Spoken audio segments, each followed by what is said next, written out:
السلام عليكم أساطير HD أكشن. بطل فيلمنا النهاردة شاب مراهق بيتنقل لمدينة جديدة، لكنه ما بيقدرش يتأقلم مع الوضع الجديد بسبب إن في مقاتل مشهور بيغير من وجوده وبيفضل يضايقه، لحد ما في يوم بيقرر يتعلم الفنون القتالية المختلطة علشان يقدر يدافع عن نفسه. ومن هنا بتتغير كل حياته. وبيبدأ فيلمنا النهاردة مع المراهق تايلر اللي بيكون مع فريق كرة القدم الأمريكية الخاصة بالمدرسة، وبسبب تألقه في المباراة بيشتم واحد من فريق الخصم وبيفكروا بوفاة والده، واللي كان تايلر السبب فيها بشكل ما لأنه سمح له يسوق العربية وهو سكران، وده اتسبب في مقتل أبوه. ومن ساعتها وتايلر سريع الغضب كل ما بيفتكر ده، وبالفعل بيهجم على لاعب الفريق الخصم وبينزل فيه ضرب لحد ما باقي الفريق بيفصلهم عن بعض. ولما بيروح البيت طبعا أمه ما بيعجبهاش إنه بيدخل في مشاكل وبيتضرب كمان، وبتعرفه إنه لازم يجهز حاجته علشان أخوه الصغير تشارلي جت له منحة في مدرسة في فلوريدا علشان يلعب هناك التنس بشكل احترافي. وبيجهزوا حاجتهم كلها وبيتنقلوا لفلوريدا اللي هتكون تغيير جذري في حياة تايلر. وبيوصلوا لشقتهم الجديدة وبيروح تايلر المدرسة للمرة الأولى وهو محدش يعرفه وملوش أصدقاء، لكن بيشوف مجموعة شباب متجمعين حوالين واحد وبيضربوه بشدة، فبيقرر يتدخل ويدافع عنه. لكن الشاب ده واللي اسمه رايان بيقول له إنهم بيقاتلوا بمزاجهم مش بيتخانقوا. وبعدها بيحضر تايلر أول محاضرة ليه وبيسأل المدرس سؤال للطالبة باها، لكنها ما بتبقاش عارفة الإجابة وبيجاوب تايلر مكانها، فبتطلع تشكره بعد المحاضرة وبيتعرفوا على بعض. وبرغم إن أول يوم في المدرسة عدى بسلام، إلا إن الأوضاع في البيت كانت متوترة بسبب إن الأم دايما بتفكر تايلر إنه بتاع مشاكل وجابته من الاسم كذا مرة بسبب المرات الكتير اللي بيغضب فيها وبيعمل مشاكل، وبتقول له إنها ما بقتش بتستحمل كده. فبيقوم تايلر وما بيكملش أكله. وتاني يوم في المدرسة بيجيله ماكس وبيتعرف عليه بشكل رسمي،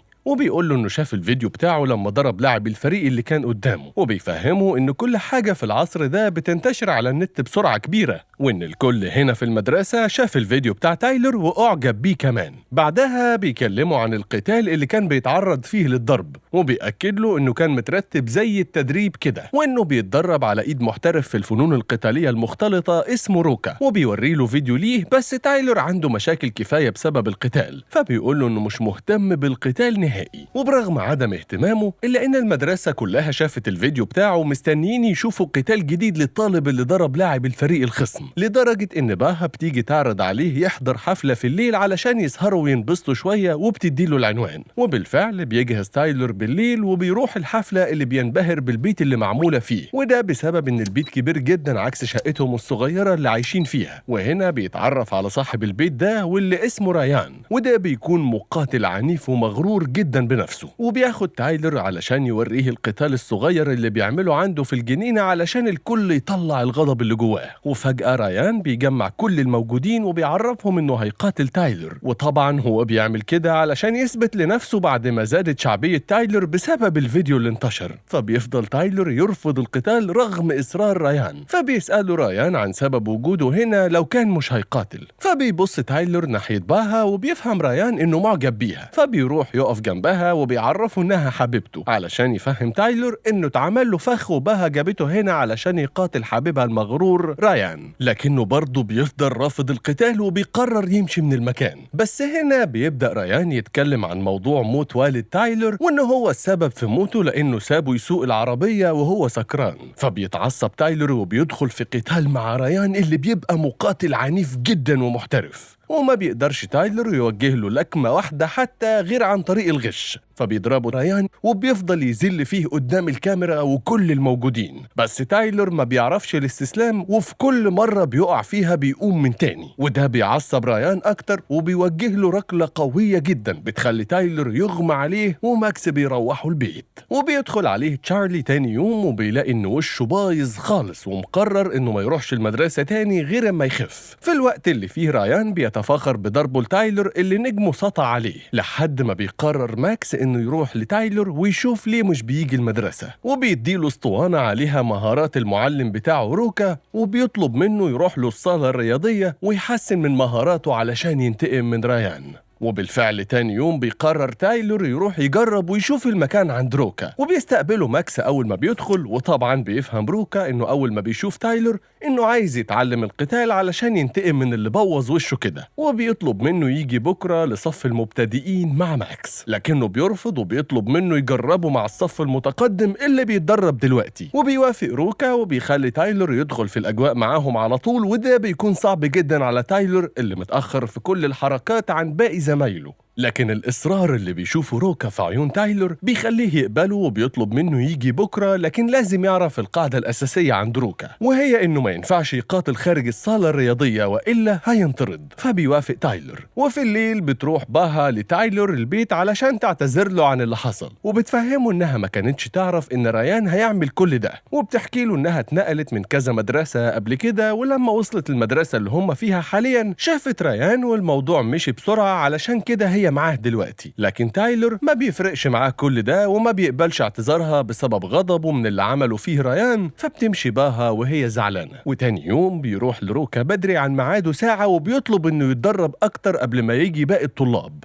وبيلاحظ تايلور ان روكا بينام في الصالة الرياضية، لكن روكا بيرفض يتكلم عن حياته الشخصية وبيطلب من تايلور يتدرب كويس. بس تايلور بيكون بيضرب كيس الملاكمة بقوة من غير تركيز ولا محافظة على نفسه، وعلشان كده ما بيحركش الكيس مسافة كبيرة، وبيقول لروكا ان الكيس هو اللي تقيل. وهنا بيضرب روكا الكيس رجل واحدة بتبعد الكيس بعيد جدا، وبينبهر تايلور. وبيفضل الوضع على كده لفترة. تايلور بيتمرن بأقصى جهد مع روكا، وتشارلي بيتدرب علشان يكسب بطولة التنس، وريان بيستمتع بالأجواء في المدرسة بعد ما رجع الملك مرة تانية وخطف الأضواء من تايلور. وهنا بيقرر تايلور انه يرجع المدرسة مرة تانية بعد ما وشه خف، وبيجتمع مع باها في مجموعة علشان الدراسة، لكن بيبقى لسه متضايق منها بسبب اللي عملته وبيسيبها وبيمشي. فبتقرر باها انها تطلع تتكلم مع ريان وتنهي علاقتهم ببعض بسبب انه بيحب أذية الناس. وبتتفاجئ ان ريان بيسخر منها وبيقول انه هو اللي عملها من ساعة ما جت المدرسة، فبتفهم ان كان عندها حق انها تسيبه وبتقرر تمشي، لكنه بيمسكها جامد من ايديها وما بيرضاش يسيبها. وبيشوف تايلور اللي بيحصل وبيفكر يتدخل، لكنها بتمنعه رغم سخرية تايلور من والده ومنه. وبيروح الصالة الرياضية وهو مشحون على الآخر والغضب مسيطر عليه، لدرجة إن روكا بيقرر يتدرب معاه بنفسه ويحاول يهديه، لكنه بيبقى غضبان جدا ومش عارف يسيطر على نفسه. فبيطلب من روكا يروح ويرجع بكرة علشان يكون هدي شوية. فبيطلع يركب مع ماكس العربية وهو بيفتكر اليوم اللي والده أخد منه المفاتيح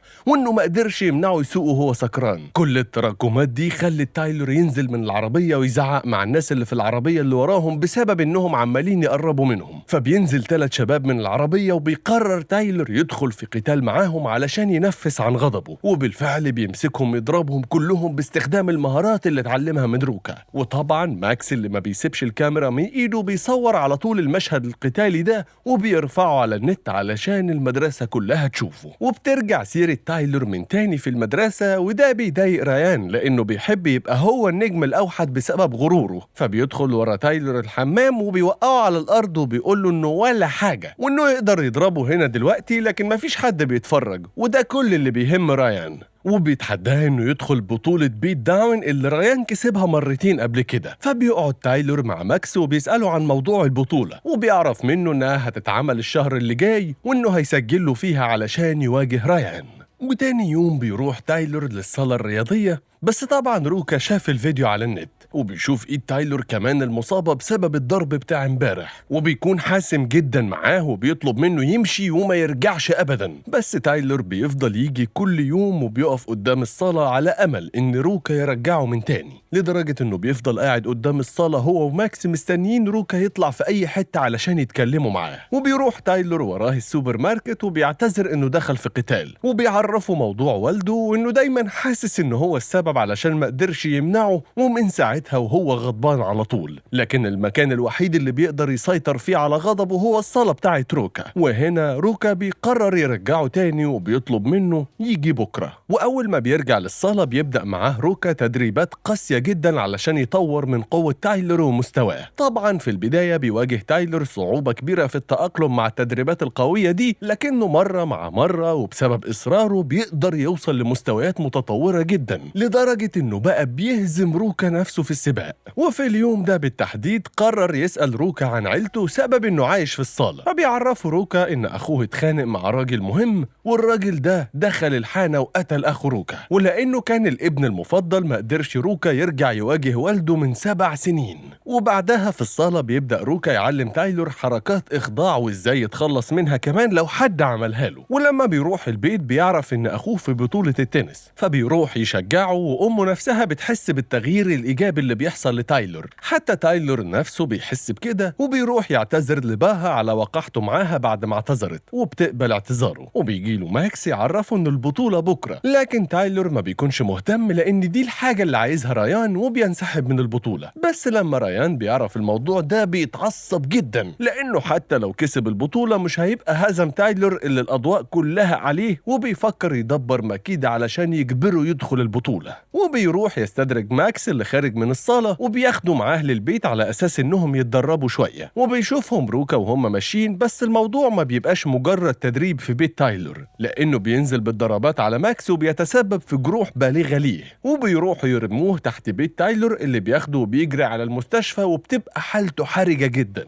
لكن تايلور بيفهم الرسالة وبيقرر يروح للبطولة، وبياخد العربية بتاعت ماكس من عند الصالة، وبيعرف روكا باللي هيعمله، وبيطلب منه يحاول ما يستسلمش ويرجع لوالده ويقاتل علشان يسامحه. وبيروح البيت يلبس التيشيرت بتاع أبوه علشان يتخلص من العقدة دي. وأم بتشوفه، لكن للمرة الأولى بتشجعه إنه يروح يقاتل ويخلي باله من نفسه. وبيوصل تايلور للنادي اللي هتقوم فيه البطولة، وبتبدأ القتالات، وبيبقى ريان قوي جدا في مواجهة كل اللي بيقفوا قدامه، وبيقدر يهزمهم بسهولة. تايلور هو كمان بيهزم المقاتلين اللي بيقفوا قدامه بفضل تدريبات روكا وحركات الإخضاع، لحد ما بيوصل للمباراة اللي تعديه لنص نهائي البطولة. وبيكون خصمه قوي جدا لدرجة انه بيوجه له عدة لكمات في ضلوعه، وبيبان على تايلور التأثير. وبياخد ريان باله وبيقول في نفسه انها هتبقى نقطة ضعف عند تايلور، لكن تايلور في النهاية بيقدر يكسب، وبيدخل يحط تلج على ضلوعه. هنا بتجيله باها وبتقول له ان ماكس محدش جه من اهله علشان يشوفه، ودلوقتي فهمت انه بيعمل كده علشان محدش من اللي بيحبهم يتأذى، وجات علشان تدعمه. في الوقت ده قتال ريان بيبقى شغال، والمقاتل اللي قدامه بيفضل يدافع، فبيتضايق ريان وبيضربه في عينه، وده ممنوع، وبيتم إقصاء ريان من البطولة. وأول ما بيعرف تايلور بكده بيستسلم من قبل ما المباراة تبدأ من الأساس، وبياخد باها وبيمشي. فبيخرج وراه ريان وبيسأله عن سبب اللي عمله، فبيعرفوا إنه جاي هنا علشان يقتله هو ومش مهتم بالبطولة. لكن طبعا ريان بيحب الأضواء ومش هيرضى يقتله بره من غير جماهير، فبيتعصب ريان على الآخر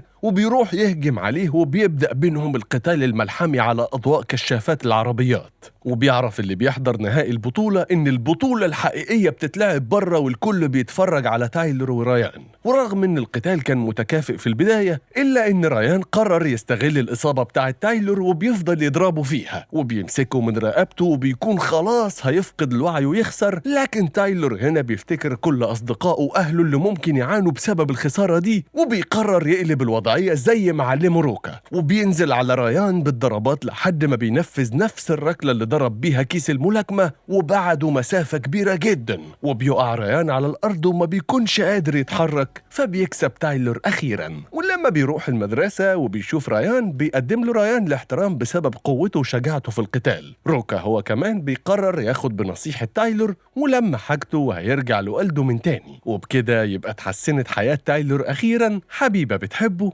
وصديق بيخاف عليه، وأهل عايزينه دايما كويس. وبكده بينتهي فيلمنا النهاردة أساطير. ما تنساش تدعمنا بلايك وتكتب لنا رأيك في كومنت علشان توصلك كل ملخصات HD أكشن.